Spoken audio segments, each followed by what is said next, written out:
The Dutch are known for their windmills, tulips and art, but did you know that they shaped the course of history in a far more sinister way? Today we will unravel the shocking connection between the Dutch and the brutal transatlantic slave trade that forever changed the world.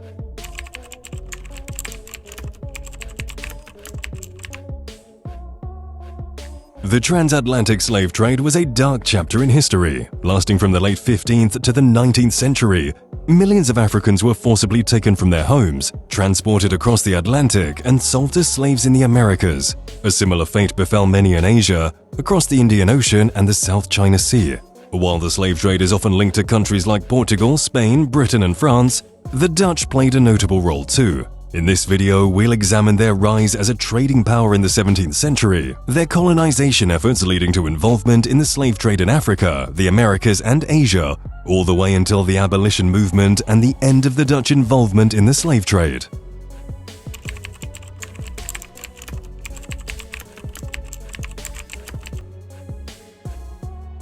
The 17th century, the Dutch Golden Age, was a time of prosperity, artistic achievement, and scientific innovation in the Dutch Republic. The rapid rise of the Dutch as a global trading power was a key driver of this success, thanks to their strategic location in Europe and long maritime tradition. Dutch shipbuilders revolutionized maritime transport with the Vloot, a ship more maneuverable, faster, and with greater cargo capacity than rivals' vessels. They also developed extensive trade networks, reaching from the Baltic Sea and Mediterranean to the Far East and Americas. The Dutch Republic's political structure encouraged trade, and the concept of the joint stock company enabled large-scale trading expeditions and colonization efforts. As the Dutch Republic grew wealthier, its ambitions expanded beyond Europe, leading to the establishment of trading companies that played a crucial role in Dutch involvement in the slave trade.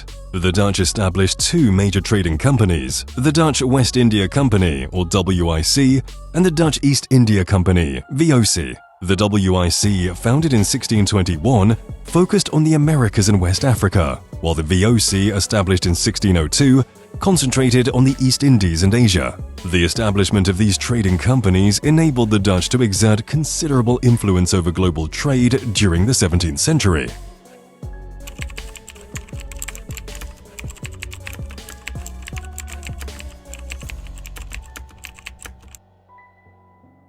Let's begin with the infamous slave trade triangle.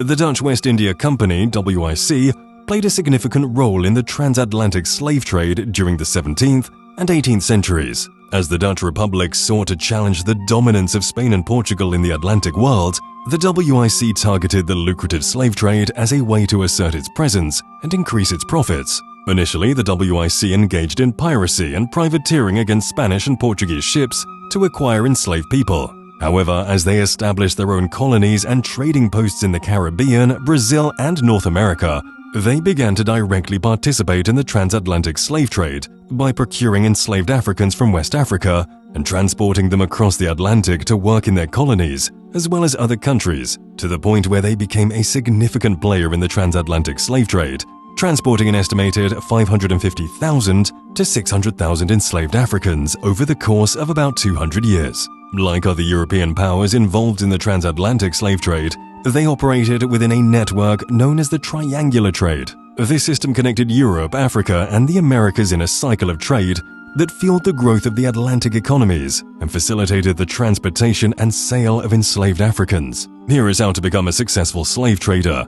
First, your ships must leave Europe loaded with manufactured goods, such as textiles, metalwares, and firearms, which you will trade with African merchants before going to the Americas. This was called the Middle Passage, loaded with African slaves, then back to Europe. Simple as that.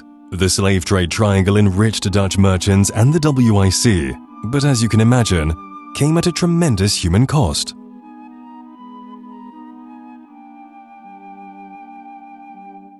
In their own colonies such as Suriname, Curaçao, and the Dutch Antilles, the Dutch heavily relied on enslaved Africans for labor in the cultivation of cash crops like sugar, tobacco, and coffee. They became known for their efficiency and organization, which allowed them to transport enslaved people at a lower cost than some of their competitors. This advantage made Dutch-supplied slaves attractive to other European colonies in the Americas.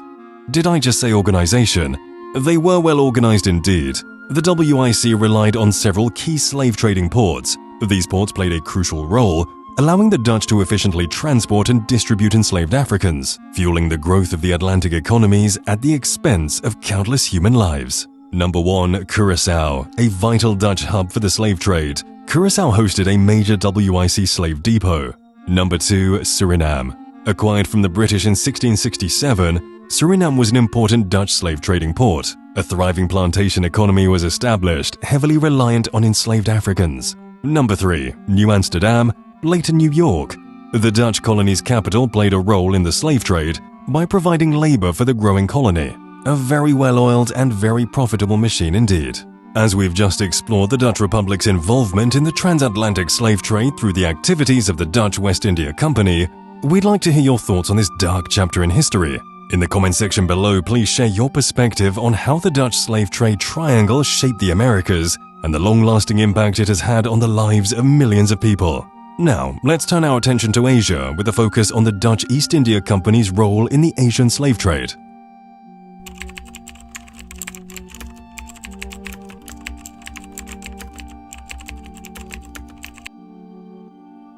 While the Dutch West India Company (WIC) focused primarily on the transatlantic slave trade, the Dutch East India Company or VOC was doing the same in the Indian Ocean and Southeast Asia. The VOC was established in 1602 to secure and expand Dutch trade interests in the East Indies and became one of the most powerful trading companies in the world during the 17th and 18th centuries. The VOC's involvement in the Asian slave trade was driven by labor demands in its colonies and trading posts. Enslaved people primarily came from South and Southeast Asia, as well as East Africa, and were used in cultivating cash crops like spices, coffee, and sugar in Indonesian colonies. The VOC also transported enslaved individuals between regions, such as from coastal India and Sri Lanka, to the Dutch East Indies. The VOC enforced the Cultus-Stelsel system, a policy forcing the native Javanese farmers to set aside a portion of their land, usually 20%, to cultivate cash crops for the colonial government, causing suffering and impoverishment, particularly on Java.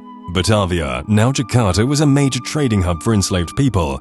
The VOC also leveraged regional slave trade networks, establishing trading posts and forming alliances with local rulers. This forced labor and slavery caused widespread suffering, displacement, and social upheaval, leaving a dark legacy that shaped Indonesia's history and its relationship with the Netherlands. While the VOC's role in the Asian slave trade was smaller than the WIC's role in the transatlantic trade, it still significantly impacted thousands of lives.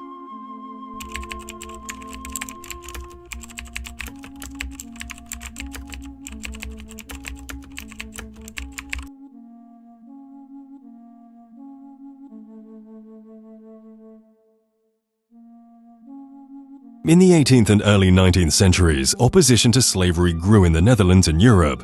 Enlightenment ideals led by thinkers like Dutch philosopher Baruch Spinoza promoted reason, liberty and human rights, and religious arguments alike questioned slavery's morality and legality.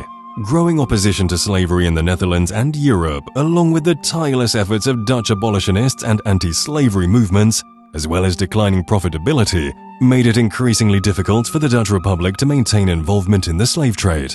These individuals and organizations form societies, such as the Nederlands Maatschappij ter Bevordering van de Afschaffing des Slavernij, inspired by British and American organizations, organized campaigns, and collaborated internationally, ultimately leading to the abolition of the Dutch slave trade in 1814 and the emancipation of enslaved people in the Dutch colonies in 1863. Their work contributed to ending a cruel institution and helped shape a more just and equitable society in the Netherlands and its former colleagues. This didn't happen in one day though. In response to growing opposition and pressure from abolitionist movements, the Dutch government took steps to restrict the slave trade and eventually abolish slavery, even signing a treaty with the British Navy to let them search Dutch ships for illegal slave cargo. The slave trade was abolished in 1814, but slavery persisted in the colonies for years, and after implementing various reforms, the Dutch West Indies emancipated enslaved people in 1863, granting full freedom in 1863 but with a mandatory 10-year apprenticeship. Gradual abolition of the Dutch East Indies culminated with the 1873 Slavery Abolition Act. Despite facing barriers and continued exploitation, emancipation allowed formerly enslaved people to seek employment and independence. The abolition marked a turning point in Dutch history, and addressing the historical injustices of slavery and colonialism remains important in Dutch society today. If you found this content insightful and thought-provoking, leave us a comment and please consider subscribing to our channel. We'll be diving deeper into various aspects of European history, exploring the stories and events that have shaped the world we live in today. By subscribing, you'll be the first to know when we release new videos, and you'll be joining a community of passionate history enthusiasts. Now let's move on to what happened after the slave trade ended.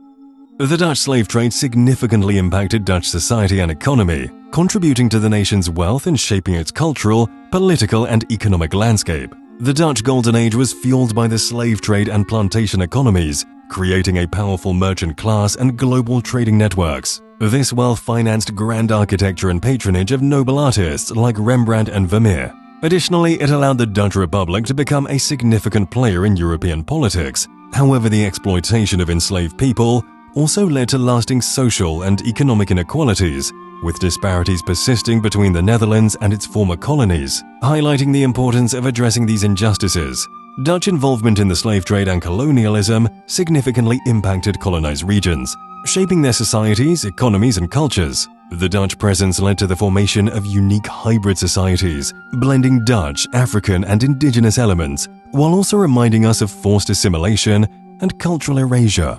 Economic disparities resulted from the exploitation of enslaved labor and resource extraction, leaving former colonies with underdeveloped economies and infrastructure.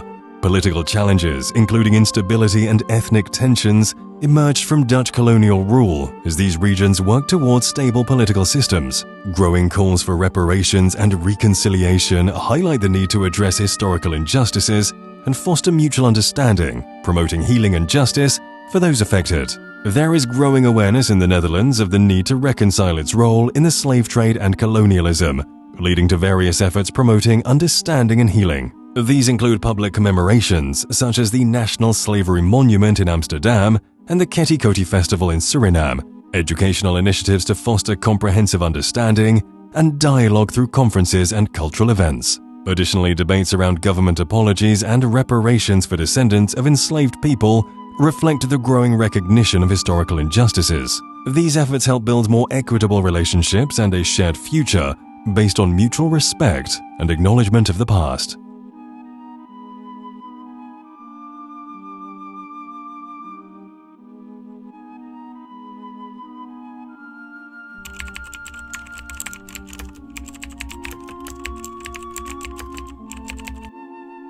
The Netherlands' role in the slave trade is a complex aspect of history that shapes societies, economies, and cultures in colonized regions. The lasting effects are still visible today, emphasizing the importance of acknowledging and reconciling this history. Through commemorations, education, dialogue, and discussions about reparations, the Netherlands is working towards a more inclusive future, fostering open conversations, promoting understanding, and working towards healing and justice are essential in valuing everyone's experiences and preserving history for future generations.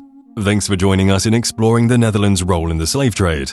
If you enjoyed this content, please like the video, subscribe, and hit the notification bell for updates. We have many fascinating topics ahead, such as the Industrial Revolution, French Revolution, and Habsburg Empire, each delving into European history's connections to our present world. Share your thoughts and suggestions in the comments, and we'll consider them for future content.